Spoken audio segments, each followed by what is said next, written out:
Bonjour et bienvenue pour votre émission parlementaire Ountranouille, une émission qui fera la lumière sur le budget rectificatif 2018. Vous saurez tout également sur l'actualité du Conseil national, ses prises de position et ses attentes.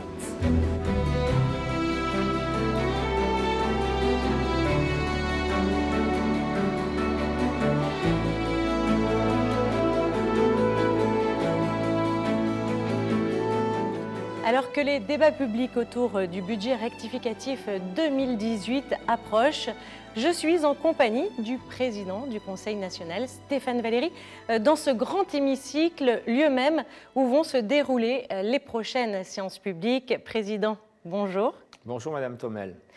Alors, vous occupez le poste de président du Conseil national depuis 8 mois que Primo a remporté ces élections.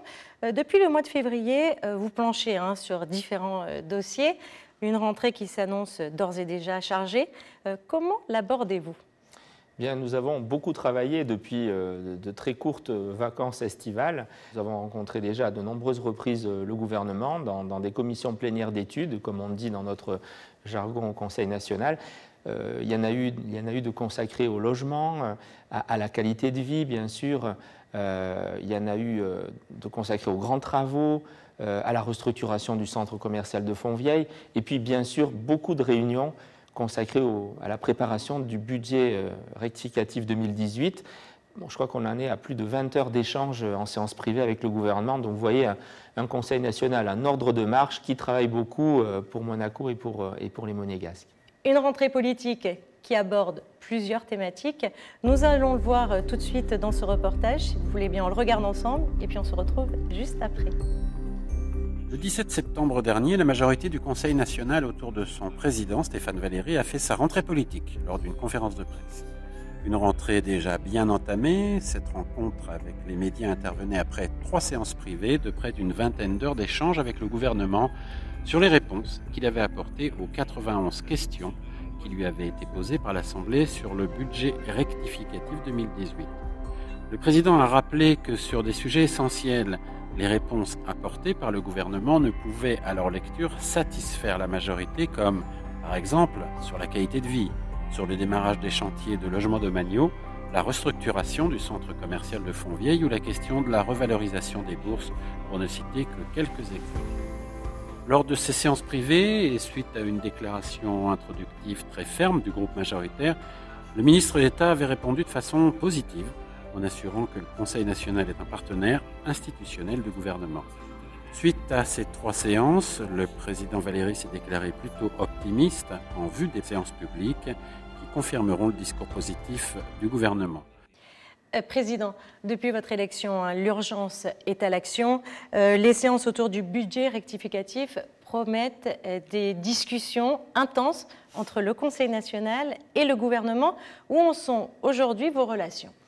Eh bien, pour vous dire la vérité, au milieu de l'été, donc en fait c'était au début du mois d'août, quand nous avons reçu les 91 réponses aux 91 questions que le Conseil national avait posées au gouvernement sur le budget rectificatif 2018, nous avons été très, très mécontents.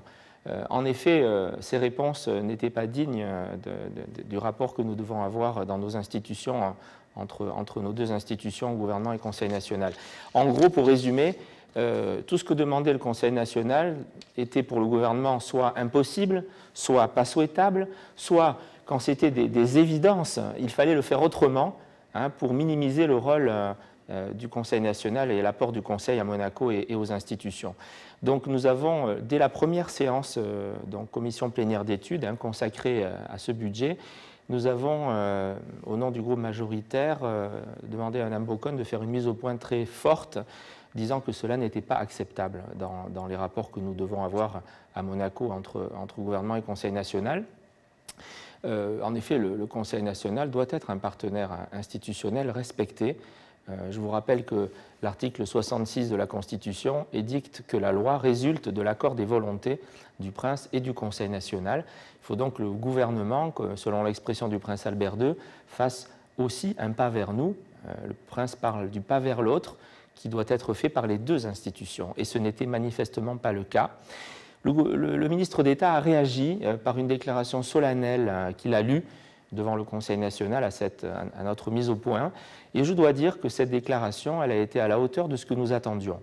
Pour la première fois, le ministre d'État a parlé de partenaire institutionnel que représente le Conseil national pour le gouvernement.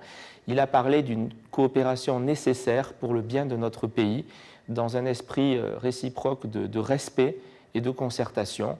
Donc ceci a apaisé les 20 heures qui ont suivi, et je dois le dire, dans ces 20 heures d'échange, nous avons vu une inflexion notable de la position du gouvernement, tant sur la forme que sur le fond.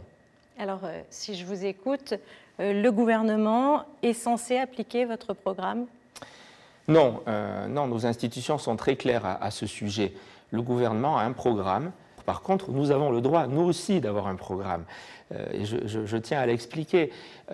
D'abord, nous avons, depuis 2002, l'initiative des lois.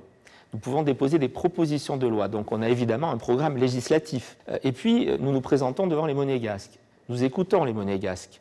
Forcément, nous prenons en compte dans notre projet, dans notre programme, leurs aspirations et leurs besoins. Donc, bien sûr que nous avons un programme qui est validé par le vote des monégasques. Et puis, il y a la loi de budget, 2 fois par an, le budget rectificatif, puis le budget primitif.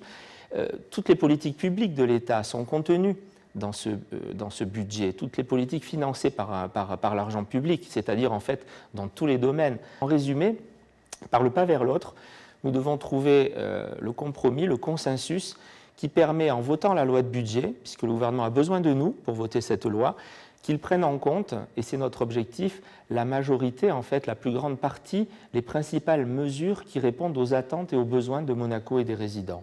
Est-ce que vous serez capable d'aller jusqu'au bout, par exemple, et de ne pas voter le budget rectificatif ?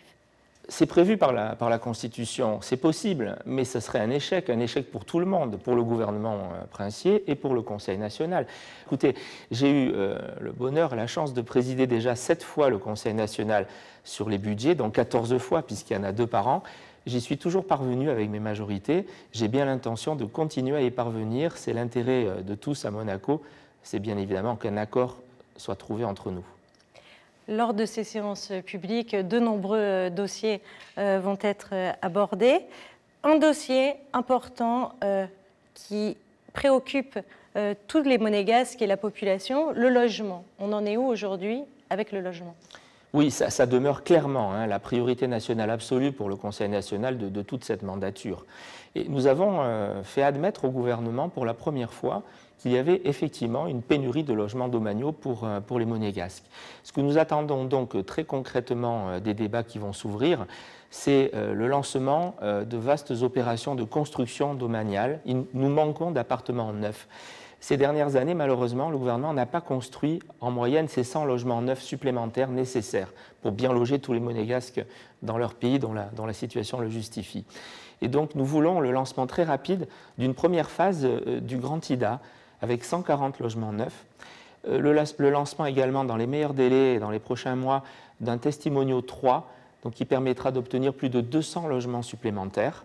Nous allons bien sûr suivre avec le gouvernement la réalisation des 45 logements supplémentaires dans la surélévation d'Apolline.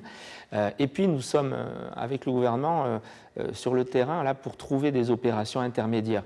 Il faut lancer plusieurs opérations intermédiaires nouvelles qui, tout ensemble réunies, et qui peuvent se faire très vite, dans un délai de 2 ou 3 ans. Nous pouvons là réaliser des dizaines et des dizaines encore de logements supplémentaires un peu partout sur le territoire. Voilà, tout cela doit aboutir à environ 800 logements nouveaux, neufs. Ça correspond simplement aux besoins. 300 à peu près actuellement, malheureusement, familles en liste d'attente, 100 appartements supplémentaires dans le mandat.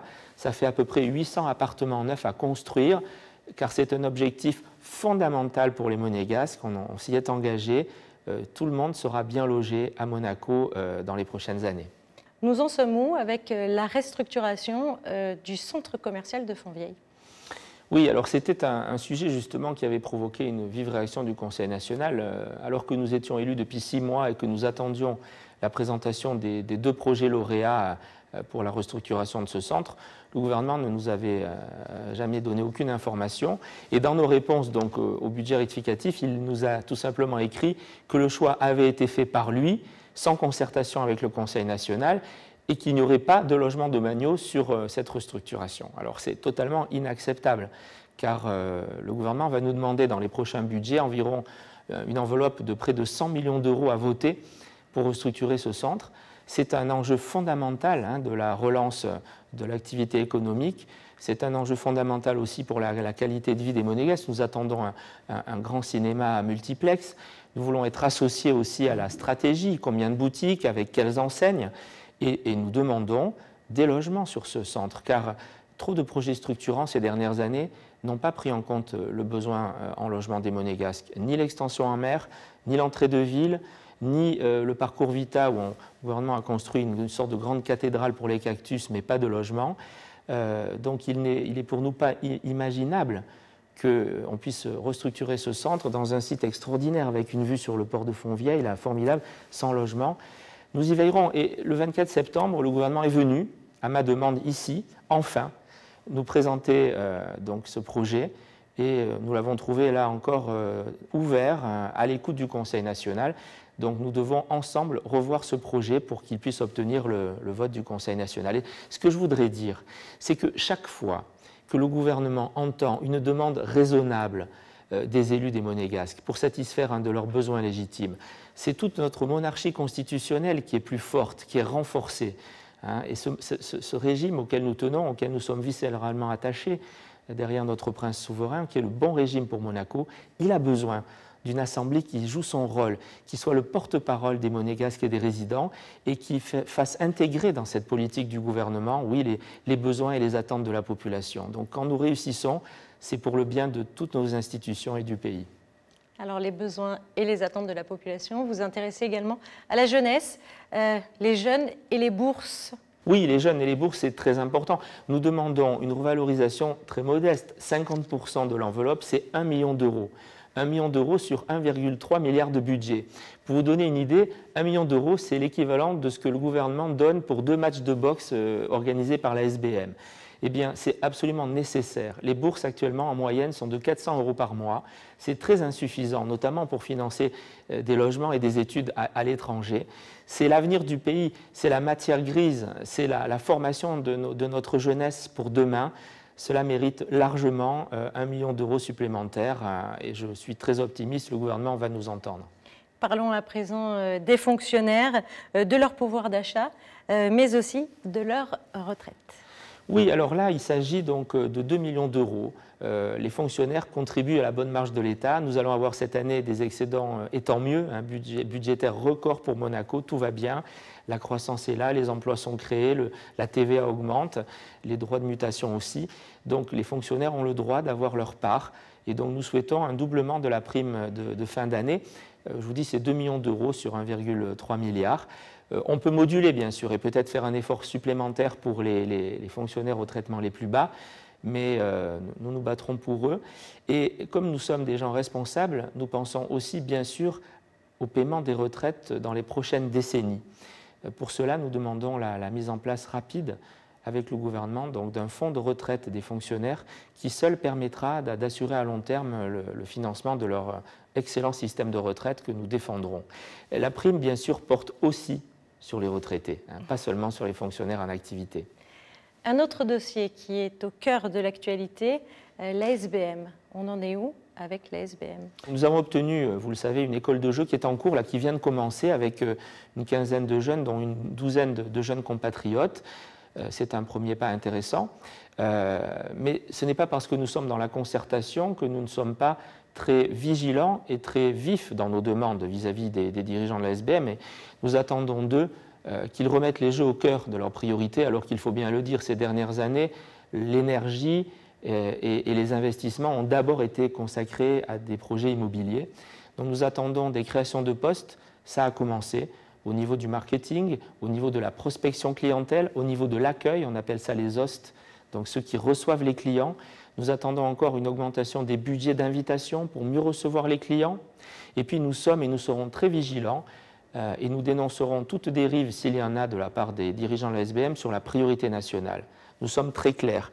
À chaque fois qu'un Monégasque a la compétence et a fait les efforts pour mériter une promotion, c'est lui, au nom de la priorité nationale, qui, dans cette entreprise où l'État est majoritaire, doit obtenir la promotion. Vous évoquiez un changement d'état d'esprit du gouvernement. Qu'est-ce que vous attendez concrètement de cette semaine de débat? Oui, vous avez raison d'insister sur un point. Les déclarations du gouvernement sont positives, donc on est relativement optimiste en abordant ces débats. Pour autant, on ne juge pas, on n'évalue pas la politique d'un gouvernement à ses paroles, mais à ses décisions, à ses actes concrets.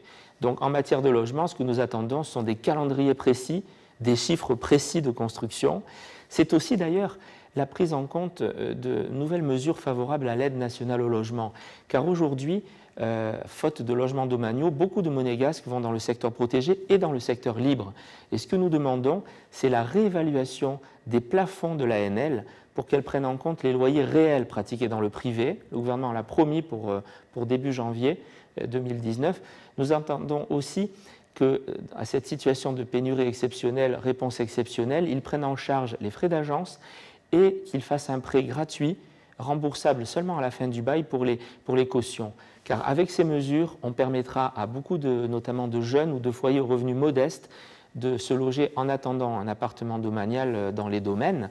Donc voilà, et ce que nous attendons en général, ce sont des décisions concrètes, des mesures précises. Vous verrez qu'à de très nombreuses lignes budgétaires, il y aura des interventions des élus avec des questions précises sur ces décisions et j'espère des réponses tout aussi précises du gouvernement.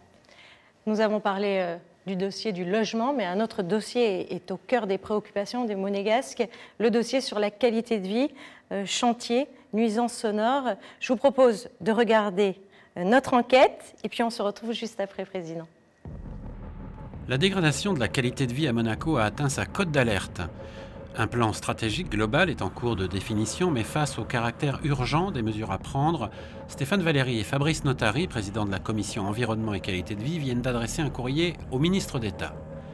Ce courrier liste les premières mesures concrètes qui peuvent pour la plupart être mises en place dans les plus brefs délais dans des domaines comme la circulation et les chantiers. Sur ce point, il est demandé entre autres que les opérations, en particulier privées, voient leur nombre annuel diminuer et fassent ainsi l'objet d'une planification, voire de décalage dans le temps, sans porter préjudice aux opérations publiques qui restent prioritaires comme la construction d'immeubles domaniaux. Par ailleurs, pour protéger la tranquillité des résidents, il est demandé que les dérogations soient strictement limitées et encadrées, en particulier la nuit et le week-end. Les élus se font dans cette lettre l'écho de l'exaspération de la population face à la dégradation des conditions de circulation, pour lesquelles le Conseil national attend des mesures concrètes et tangibles.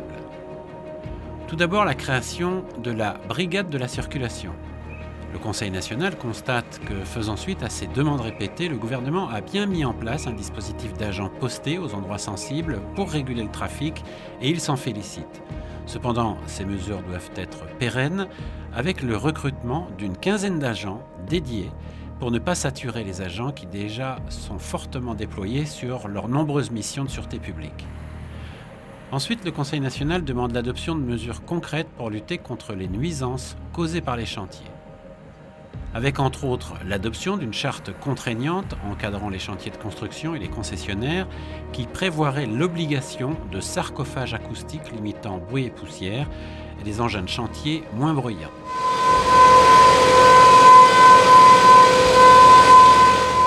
Par ailleurs, il faudra prendre des mesures de bon sens comme l'information des résidents très en amont et de manière régulière sur les nuisances auxquelles ils peuvent s'attendre, ou la vérification aux abords des chantiers que les cheminements piétons sont bien praticables, accessibles aux poussettes et aux personnes à mobilité réduite, ainsi que veiller à l'installation de double vitrage dans les appartements des résidents mitoyens ou recruter des contrôleurs de travaux pour renforcer les contrôles et les sanctions. Le Conseil national rappelle qu'en toute situation, c'est l'intérêt général et la qualité de vie à Monaco qui doivent prédominer sur les intérêts particuliers et corporatistes liés par exemple à des manifestations et que chacun doit s'adapter aux règles édictées au bénéfice de tous. Nous voyons beaucoup de chantiers en principauté. Nous en sommes-nous concrètement ? Oui, il y a beaucoup de chantiers, moi je dirais même beaucoup trop de chantiers, notamment privés en principauté. Nous devons, et nous l'avons demandé au gouvernement, limiter leur nombre dans le temps, les répartir en tout cas par zone géographique. On ne peut pas démarrer de nouveaux chantiers là où il y a déjà des chantiers. Les résidents de ce pays ont droit au respect de leur tranquillité. Donc nous voulons un phasage. Nous voulons aussi des normes anti-bruit beaucoup plus strictes sur les chantiers. Le gouvernement nous l'a promis. Un arrêté ministériel doit sortir ce mois-ci en octobre. Nous voulons donc des engins de chantier beaucoup mieux insonorisés. Nous ne voulons plus de dérogation ni les week-ends ni les nuits. Nous voulons des sarcophages acoustiques qui vont venir couvrir les chantiers pour limiter les nuisances sonores. Nous voulons des protections du voisinage avec des doubles vitrages. Donc il y a moyen de faire des chantiers autrement, de meilleure qualité pour lutter effectivement contre les nuisances sonores. Il faut aussi plus contrôler les voitures et les motos. Nous l'avons demandé au gouvernement. Il n'y a pas suffisamment de contrôle, il n'y a pas suffisamment de sanctions contre quelques véhicules vraiment qui polluent justement la vie des résidents. Puisque vous parlez de véhicules, justement, la circulation, c'est un problème également, la circulation. Oui, c'est un autre problème de la dégradation, de la perception d'une vraie dégradation de la qualité de vie à Monaco, qui peut être nuisible non seulement pour la qualité de ceux qui y vivent, mais aussi pour l'attractivité du pays. Donc c'est important aussi pour l'économie et le futur qu'on améliore cela. Nous avons obtenu à moitié satisfaction. Vous savez que nous avons demandé la création d'une brigade de la circulation avec donc des policiers affectés aux heures de pointe, aux endroits les plus difficiles pour le trafic. Donc vous avez vu comme nous, depuis la rentrée, donc des policiers avec des chasubles, donc régulation circulation, les chasubles jaunes. C'est une bonne chose et on voit l'efficacité de cette mesure. Mais maintenant, il faut la pérenniser. Or, aujourd'hui, ce sont des effectifs qu'on soustrait à la police et donc à d'autres missions. Et rien ne dit qu'ils pourront tenir dans le temps. Donc nous demandons désormais de pérenniser cette brigade avec le recrutement d'une quinzaine de policiers qui seront totalement dédiés donc, dès l'année prochaine à cette mission. Est-ce que justement vous avez des retours positifs? Très positifs, oui. C'est une mesure visible. Les gens ont vu et les gens nous disent, les habitants de ce pays nous disent « ça fonctionne, ça marche, c'est simple, pourquoi ne l'a-t-on pas fait plus tôt ?» Président, revenons, si vous voulez bien, sur les chantiers, car il y a beaucoup de chantiers. Où en sommes-nous avec les chantiers publics? C'est un vrai problème aujourd'hui, la conduite des chantiers publics à Monaco. Autant pour de très nombreuses politiques, nous pouvons être fiers de la principauté. Nous sommes souvent un modèle dans tellement de domaines.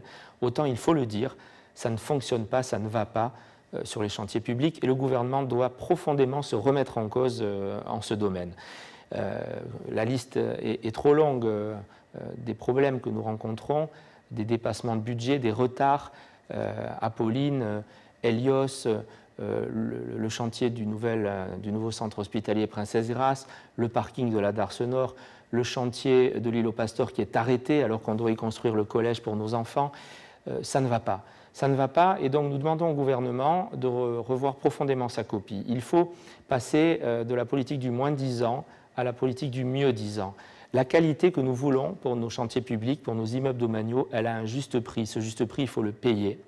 Il faut aussi un meilleur suivi des chantiers, un meilleur contrôle par l'État de ce qui se passe sur ces chantiers publics. Il faut une sélection beaucoup plus rigoureuse des entreprises. On ne peut pas consulter des entreprises qui n'ont pas la structure, les moyens financiers suffisants pour faire face à de grands chantiers. Il faut sanctionner aussi. Les entreprises défaillantes ne doivent plus être consultées. Voilà quelques pistes. C'est aux ingénieurs et au département et à la direction, bien sûr, des travaux publics de mettre ces mesures en place. Mais nous serons très vigilants. On ne peut plus attendre dans les prochains mois. C'est une priorité aussi importante du pays. Il faut complètement revoir tout cela. Car aujourd'hui, concrètement, c'est des retards considérables pour des projets structurants, hôpital, collège. Ce sont des budgets largement dépassés. Rien qu'à Apolline, c'est déjà 50 millions pour refaire un immeuble qui était quasiment neuf et au moins 30 millions pour assurer pendant 2 ou 3 ans le relogement des locataires. Vous vous rendez compte, 80 millions de gaspillés. Et puis, c'est un impact négatif pour nos compatriotes jusque dans leur logement. Donc cela ne peut pas durer et le gouvernement doit, et nous y veillerons, s'y atteler. Président, cela fait 8 mois que vous occupez le poste de président du Conseil national. Vous êtes entouré de jeunes élus et de nouveaux élus. Était-ce une façon justement d'avoir un nouveau regard, un regard plus jeune sur ces dossiers importants qu'il faut traiter? Oui, les jeunes élus, je vous rappelle qu'on a un quart d'élus de moins de 32 ans, c'est tout à fait exceptionnel, ça nous place parmi les parlements qui ont fait le plus de place aux jeunes en Europe. Cette jeunesse, c'est une grande satisfaction pour moi. Donc nous avons, vous savez, une fois par semaine des réunions de la majorité et elles sont très vives. Et ils nous amènent de la fraîcheur, ils nous amènent leur enthousiasme. Je tiens beaucoup à ces débats, parfois contradictoires, hein, il faut le dire, entre les 21 élus de la majorité. C'est justement de ces débats contradictoires entre nous que sortent les bonnes décisions. Et bien sûr, quand elles sont prises, par contre, la majorité est unie et solidaire. C'est la condition nécessaire hein, pour que le Conseil national soit entendu par le gouvernement. Vous parliez de fraîcheur. Justement, le Conseil national, dorénavant sur les réseaux sociaux, nous entendons beaucoup communiquer le Parlement. Est-ce une volonté de votre part d'être proche, on vous a toujours su proche de la population et des Monégasques, mais est-ce une volonté de communiquer autant? Oui, vous avez vu, donc, dans cet entretien, nous travaillons beaucoup. Et donc, forcément, proportionnellement, nous devons informer beaucoup. Nous avons cette émission parlementaire et je vous remercie de nous donner l'antenne de Monaco Info. Nous avons des conférences de presse, nous avons les réseaux sociaux, bien sûr, très importants. Plusieurs milliers de Monégasques et de résidents nous suivent sur les réseaux sociaux du Conseil national. C'est nécessaire, c'est, je dirais, un devoir aussi de restitution le plus proche possible, pratiquement quotidien, du travail du Conseil national. Et donc c'est une bonne nouvelle, parce qu'un Conseil national qui informe beaucoup les Monégasques et les résidents, c'est un Conseil national qui travaille beaucoup pour le bien de la principauté, de nos institutions et de la population. Merci beaucoup, Président, pour cet entretien. Merci à vous. À suivre, les news.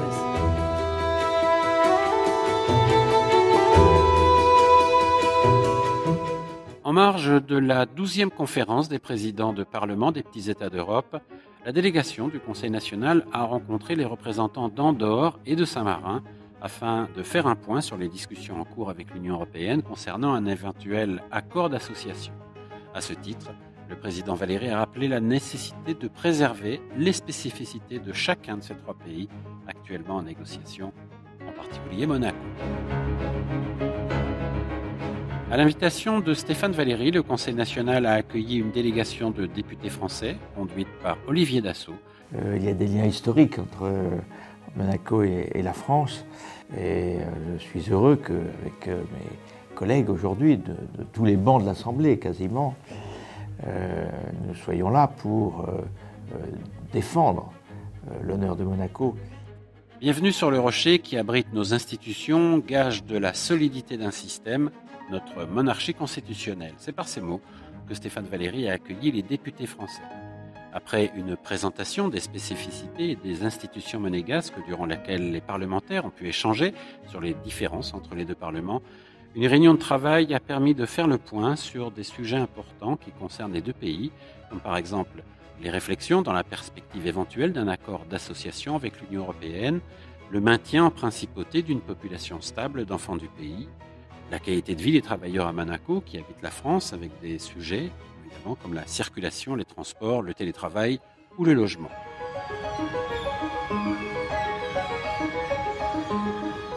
Visite à Monaco d'une délégation de l'Association européenne de libre-échange du Conseil de l'Union européenne.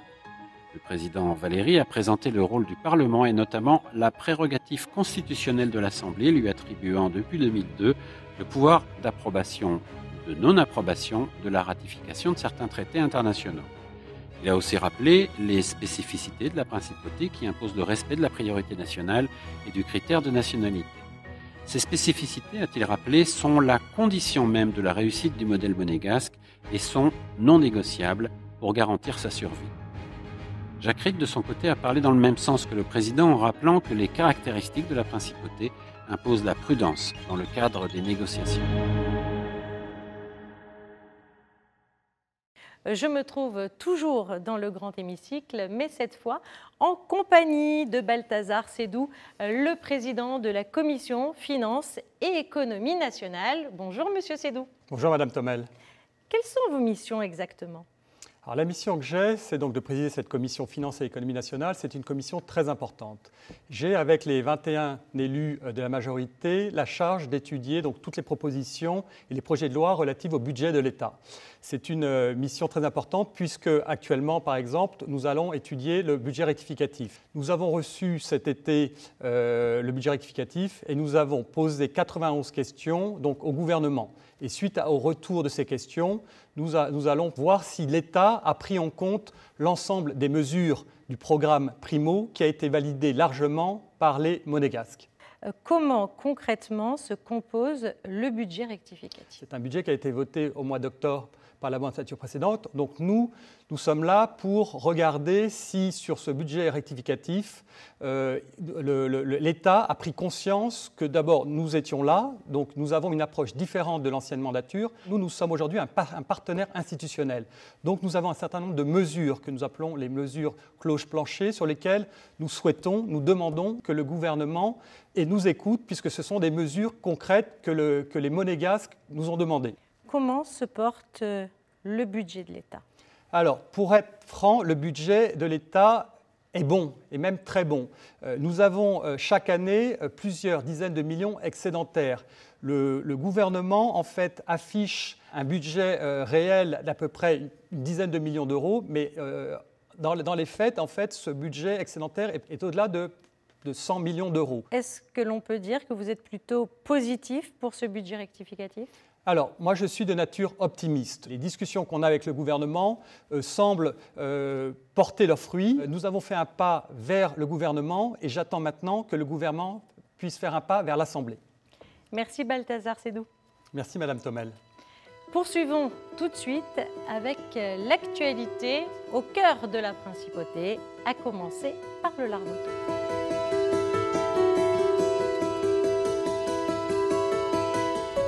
Le président Valéry et Corinne Bertani sont allés à la rencontre lundi 10 septembre des commerçants du Larvoto pour mesurer avec eux la nécessité d'une restructuration qui est attendue par tous et qui devra profiter à chacun.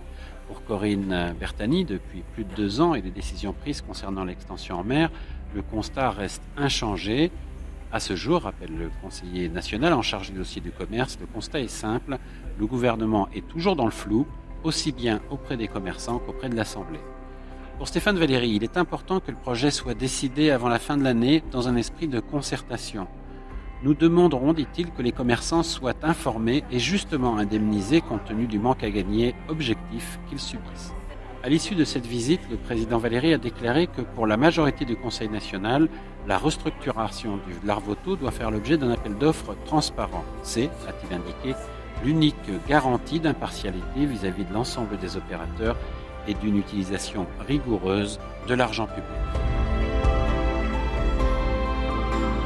Le président Valéry a reçu Madame Anne Eastwood, haut-commissaire à la protection des droits, des libertés et à la médiation. Pour le président, chacun dans ses prérogatives, chacune de nos institutions partage une même vocation d'écoute et de dialogue dans le but de trouver des solutions au service de toute la population. Ils ont échangé de manière informelle sur les synergies qui pourront être développées sur divers projets de loi et se sont tous les deux félicités de la mise en place de ces fructueux échanges à venir grâce au resserrement des liens entre les deux institutions. Accueillis par Stéphane Valéry le 14 juin dans l'hémicycle, les 27 élèves agents de la 48e promotion des élèves agents de police ont été félicités pour leur parcours au sein de l'école de la sûreté publique. En présence du commissaire Régis Bastide, responsable de leur formation, le président a tenu à leur témoigner la confiance de la communauté monégasque par l'importance de leur rôle dans le maintien de la tranquillité et de la sécurité des personnes comme des biens. Au-delà de ces attributions centrales, d'autres missions restent importantes pour le maintien de la qualité de vie à Monaco. À ce titre, le président a rappelé que le Conseil national demande avec insistance la mise en place d'une brigade pérenne dédiée à la fluidité de la circulation en principauté. Retrouvez à présent une rubrique consacrée aux tribunes libres.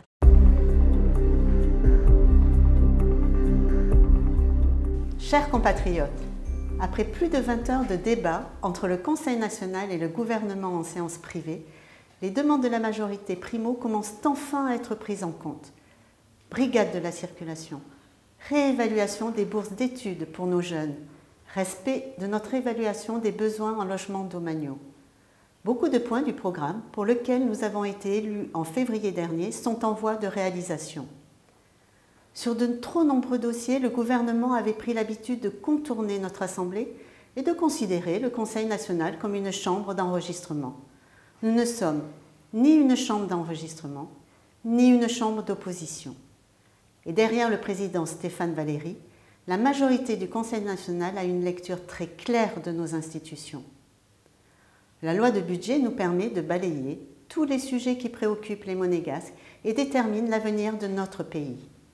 Et cette loi, comme toutes les autres, relève de l'article 66 de notre Constitution qui dispose que la loi implique l'accord des volontés du Prince et du Conseil national.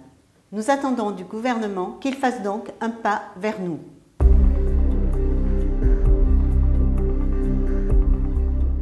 Mes chers compatriotes, le budget rectificatif proposé par le gouvernement est sans surprise. La plupart des écritures sont techniques et l'affrontement tant annoncé entre un Conseil national fort et l'exécutif va tourner court comme cela était prévisible. Les nouveaux élus se rendent compte que nos institutions sont claires et qu'il ne peut y avoir plusieurs lectures de la Constitution. Le gouvernement n'est pas là pour appliquer le programme politique du vainqueur des élections.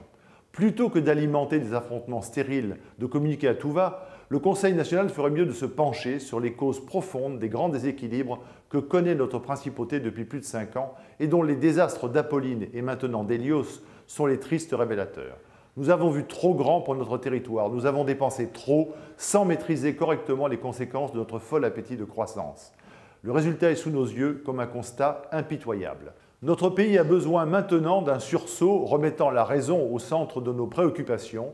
Il nous faut calibrer nos ambitions à ce que nous sommes. Et ça, c'est faire de la politique au service des Monégasques. Après Marie-Noëlle Gibelli et Jean-Louis Grinda, c'est au tour de Jacques Ritt pour Horizon Monaco et Pierre Van Klaveren pour Primo de prendre la parole.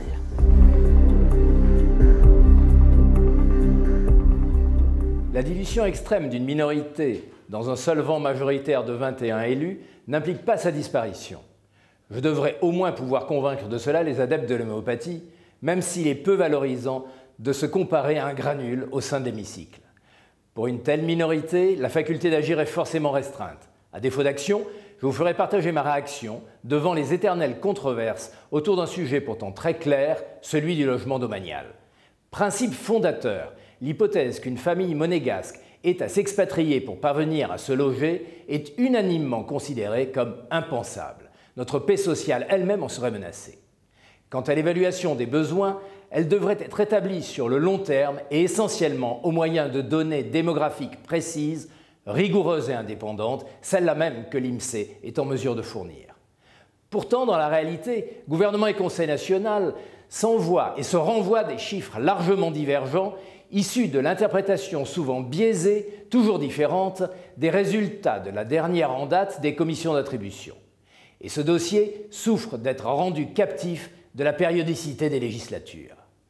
Mais l'espoir d'assister enfin à une convergence des positions de l'exécutif et du législatif sur ce sujet fondamental se cache peut-être dans l'exposé des motifs du projet de loi numéro 977 déclarant d'utilité publique la première phase de l'opération Grand Ida.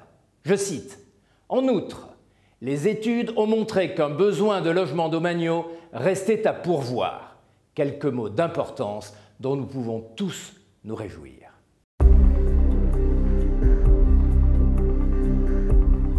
Chers compatriotes, cela fait maintenant plus de 7 mois que vous avez exprimé en masse votre soutien au programme de Primo lors des dernières élections. Depuis, nous œuvrons chaque jour pour que le gouvernement prenne en compte un maximum des mesures issues de notre programme, dans le strict respect bien sûr des prérogatives constitutionnelles de chacun. Au moment d'aborder le budget rectificatif, Primo ne pense pas seulement à la colonne des dépenses indispensables et aux investissements, mais veille aussi à développer les recettes de l'État, en favorisant notamment l'esprit d'entreprise de nos compatriotes. Par exemple, nous avons voté en juin dernier la proposition de loi numéro 238 relative à la domiciliation d'une activité professionnelle dans un local à usage d'habitation dont l'État est propriétaire. En pratique, se développer depuis chez soi sans être assommé de surloyer. Nous comptons sur le gouvernement pour transformer cette proposition en projet de loi. Autre mesure phare de notre programme, le MC Boost, centre d'affaires domanial, est en bonne voie grâce à la détermination de la majorité du Conseil national. Pour être concret, les travaux devraient débuter prochainement pour une ouverture aux alentours de septembre 2019.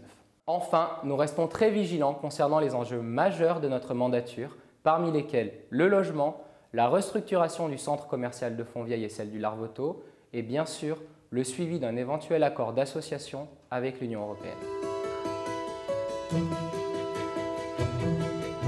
Objet de discussion très serré entre le gouvernement et le Conseil national, plusieurs grandes thématiques ont été abordées par les deux institutions lors de séances privées. Untranoï vous donne les 5 clés pour mieux comprendre le budget rectificatif 2018. Il y a aujourd'hui à Monaco une véritable pénurie du logement. Personne ne peut le nier, le gouvernement est d'accord là-dessus. Il y a des centaines de familles qui ne sont pas correctement logées dans ce pays et ça n'est pas normal. Il faut absolument déclencher un plan de construction en urgence et c'est maintenant qu'on doit le faire, c'est pas demain. On a trop attendu. Alors, c'est simple, il y a 2 grands programmes sur lesquels nous ne transigerons pas. Il y a le Grand IDA, ça fait des années qu'on en parle, maintenant on veut y aller, on veut des dates et c'est début 2019 qu'il faut lancer les constructions. Et il y a le Testimonial 3. Pareil, là aussi, on a plusieurs options. On veut que ce soit l'option retenue, évidemment celle où on aura la plus grande assise foncière. On pourra loger ainsi des centaines de monégasques. Le logement, c'est notre priorité nationale. Nous ne transigerons pas. Le temps des actes est arrivé et c'est maintenant. Pour le Conseil national, la lutte contre la dégradation continue de notre qualité de vie est une priorité majeure. Chantiers, nuisances sonores, pollution et j'en passe. Nous souhaitons une véritable brigade de circulation. Nous demandons ce dossier depuis plus de 6 mois. Alors c'est vrai que le gouvernement a déjà mis en place des agents sur des zones noires avec un chasuble jaune, ces régulations circulation, mais nous sommes qu'à la moitié du chemin. Nous demandons un effectif spécifique dédié de l'ordre d'une 15aine de personnes, car n'oublions pas que ces agents qui régulent la circulation le font au détriment d'autres missions. Nous attendons un engagement clair sur ce dossier, car nous avons pu constater qu'une présence humaine ne peut être que bénéfique pour fluidifier le trafic. Le sujet des bourses d'études supérieures est essentiel pour l'avenir de notre jeunesse et de notre pays. Après avoir rencontré de nombreux étudiants et de nombreux parents lors de la campagne électorale, mais aussi depuis le début de la mandature, nous avons pris en compte ce réel besoin. C'est pourquoi, dans la continuité de ce qui a été fait lors de la précédente mandature, je pense par exemple au dispositif des très grandes écoles, nous demandons une augmentation de l'enveloppe budgétaire de 50% pour les bourses d'études. Cette augmentation ne sera que raisonnable puisqu'elle représentera environ 4 millièmes, c'est-à-dire 4 millions d'euros, sur un budget total de l'État de 1,3 milliard d'euros. Nous attendons maintenant de la part du gouvernement une confirmation et nous serons particulièrement attentifs lors de ces séances budgétaires sur ce sujet important pour notre jeunesse. La restructuration du centre commercial de Fontvieille est un point essentiel des débats du budget rectificatif. Il doit être un pilier de l'attractivité économique et commerciale de Monaco. Nous attendons des enseignes attractives, un cinéma dernière génération multiplex. Par ailleurs, les commerçants déjà installés devront être assurés de leur activité pendant les travaux et de leur réinstallation dans des conditions optimales dans le futur centre commercial. Enfin, et c'est un point incontournable, ce projet structurant doit permettre de loger les monégasques. Nous attendons des logements. Et enfin, ce sera un point incontournable, ce projet structurant doit permettre de construire des logements pour les monégasques. Le Conseil national doit être associé à l'évolution du centre commercial de Fontvieille. Je m'y engage personnellement avec les élus de la majorité. Parmi les mesures qui nous paraissent justifiées et réalistes, dans un contexte budgétaire excédentaire et au regard d'autres dépenses, il y a celui du doublement de l'enveloppe consacrée à la prime des fonctionnaires. Pour celles et ceux qui consacrent leur vie professionnelle à servir l'État, la majorité du Conseil national et la Commission des intérêts sociaux y voient un témoignage de reconnaissance des plus naturels. Le gouvernement semble prêt à en discuter les modalités et en acter le principe, et notamment en faveur des plus bas revenus, et nous y verrons certainement plus clair à l'occasion des séances publiques. Pour ma part, je souhaiterais que le même principe soit appliqué aux employés du CHPG. Au moment de voter la loi de budget rectificatif, il ne faut pas douter que ce dossier pèsera lourdement dans notre détermination à voter pour ou contre.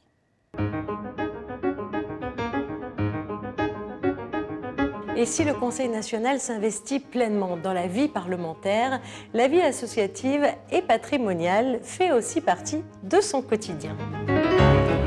Le Conseil national a accueilli les membres de la Fondation Peace Jam dans l'hémicycle le 19 juin dernier pour une cérémonie de remise de prix.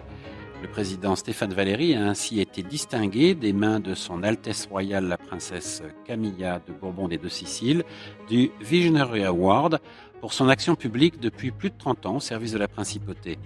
Christophe Robineau, président de la Commission des intérêts sociaux et des affaires diverses, a eu l'honneur de recevoir le Leadership Award des mains de Betty Williams, lauréate du prix Nobel de la paix en 1976, pour sa carrière au sein du CHPG, le Centre hospitalier Princesse Grace.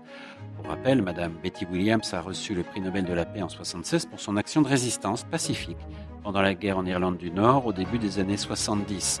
En 1996, elle est l'une des membres fondatrices de la Fondation Peace Jam, qui regroupe désormais 14 lauréats du prix Nobel de la paix.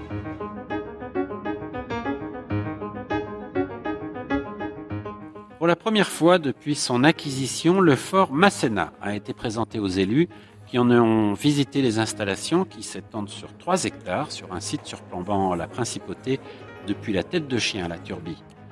2 ans après son acquisition pour 13 millions d'euros, le gouvernement n'a toujours pas défini d'attribution précise pour ce lieu emblématique. Pour Daniel Boéry, président de la Commission Culture et Patrimoine qui participait à cette visite, ce lieu symbolique pourrait devenir le fort des arts et de la culture. Nous allons avoir des rénovations à faire, mais elles sont tout à fait à taille humaine. Comme nous voulons faire de l'art, nous voulons faire de la culture, ce qu'il faut que ce lieu, elle soit en synergie avec toute notre région, pour Monaco évidemment, pour les Monégasques, mais aussi pour toute notre région. C'est vraiment un truc inouï parce qu'on est à la rencontre de nos 2 communautés. Mais je crois que du temps de la législature ou de la mandature, nous pouvons arriver à faire quelque chose d'excellent et ce sera le phare de Monaco, quoi, puisqu'on n'en a plus dans le port.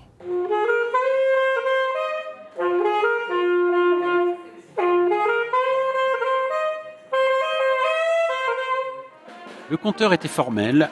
1123 visiteurs ont été accueillis au sein du Conseil national par les élus ce dimanche 23 septembre dans le cadre de la Journée européenne du patrimoine. Au fil d'un parcours spécialement étudié pour découvrir ce bâtiment emblématique du Rocher, les très nombreuses familles présentes ont pu ainsi découvrir les coulisses du Parlement, le grand hémicycle, la bibliothèque ou encore la terrasse panoramique. Parmi les lieux les plus visités, le bureau du président n'a pas désempli de la journée. Pour Stéphane Valéry, ce moment est une belle occasion pour les élus de montrer leur quotidien et d'expliquer comment, derrière la beauté d'un bâtiment qui peut paraître parfois intimidant, ils travaillent chaque jour au profit de toute la communauté monégasque. La visite du bâtiment et la rencontre avec les élus ne constituaient qu'une partie du programme de cette journée, rythmée par de nombreuses animations qui ont ravi petits et grands, avec un chœur d'enfants des élèves de l'Académie Régnier III, un concert lyrique par les élèves de la classe de chant, une exposition de cartes postales et d'images historiques sur la principauté et le Conseil national et une exposition de bonsaï dans la verrière du bâtiment. À suivre jusqu'à vendredi les séances publiques au Conseil national. Il est à présent temps de refermer cette émission Untranouille sur ces belles images et en musique. Merci de nous avoir suivis. À très bientôt.